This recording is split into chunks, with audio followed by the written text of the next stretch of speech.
Köhnə bir mövzunu yenidən gündəmə gətirən əziz, dəyərli jurnalistlər, sayt rəhbərləri. Məqsədiniz bəllidir.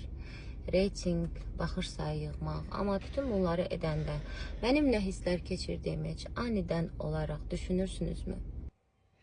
Rayət İmaməliyev, vətəndaş mövqeyimlə qarşınızdayım. Mənə çox maraqlıdır.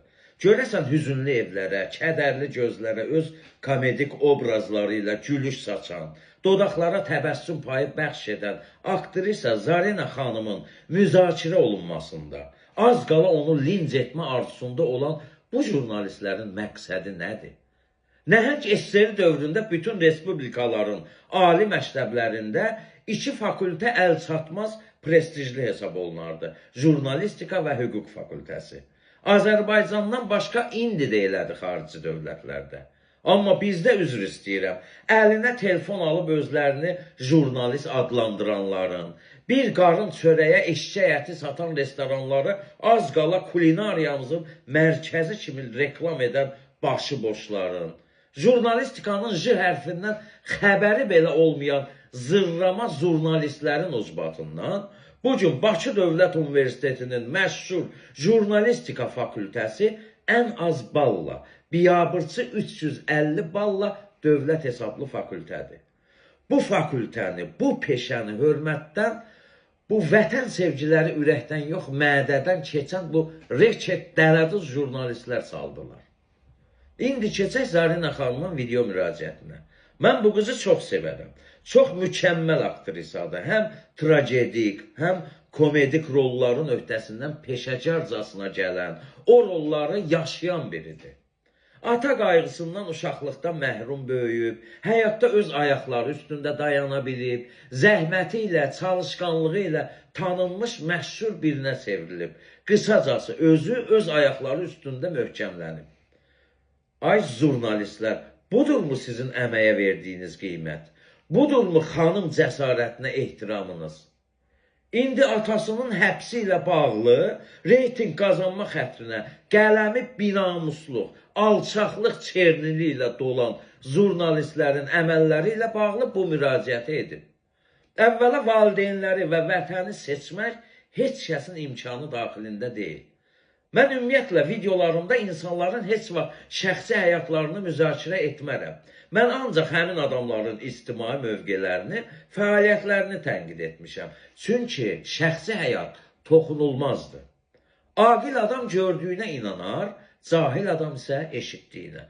Bu cahil jurnalistlər də harda nə eşidirlərsə araşdırmadan, bilib, bilmədən işıqlandırırlar. Xanım jurnalistləri başa düşdü. Öz həmsinə qarşı biraz paxıllıq var, onun məşhurluğunu yedirə bilmirlər.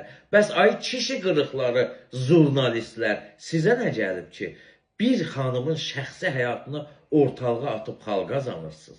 Filankəs belə geyindi, filankəslə eşq yaşadı, filankəsin əxlaqı belə. Sizə nə? Mənə maraqlıdır, o kiminsə alt paltarlarını, yatağını işıqlandırıb evinə çörək aparan o jurnalistlər, siz övladlarınıza nə deyirsiniz? Deyirsiniz ki, qızım, bu çörəyi filan xanımın üzr istəyirəm, bu skalteri hesabına qazanmışam, halal xoşuz olsun, yeyin. Və ya oğlum, ye, bu yemək filan müğənninin üzr istəyirəm yenə, Mercedes tumanı haqda yazıdan qazanılan halal neymətdir, nuş olsun. İsa Peyğəmbər bir fahişəni daşqalaq edənlərə üz tutmuşdu ki, içinizdə kim günahsızdırsa, ilk daşı o atsın. Hamı əl saxlamışdı. Yekə adamlarsınız.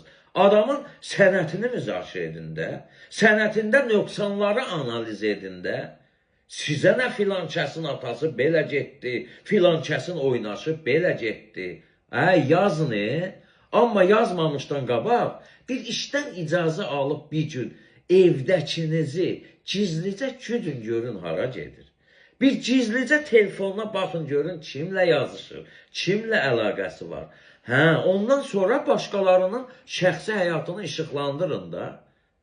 Bir də mədəniyyətimizi yaşadan bu sənətkarların qədrini indi bilin. Öləndən sonra o nekroloqların heç bir əhəmiyyəti yoxdur. Qısacası, sağlığında kör Fatma, öləndə badam gözlü təfəkküründən uzaqlaşın, uzaqlaşın, ay qələm sahibləri. Ey insanlar!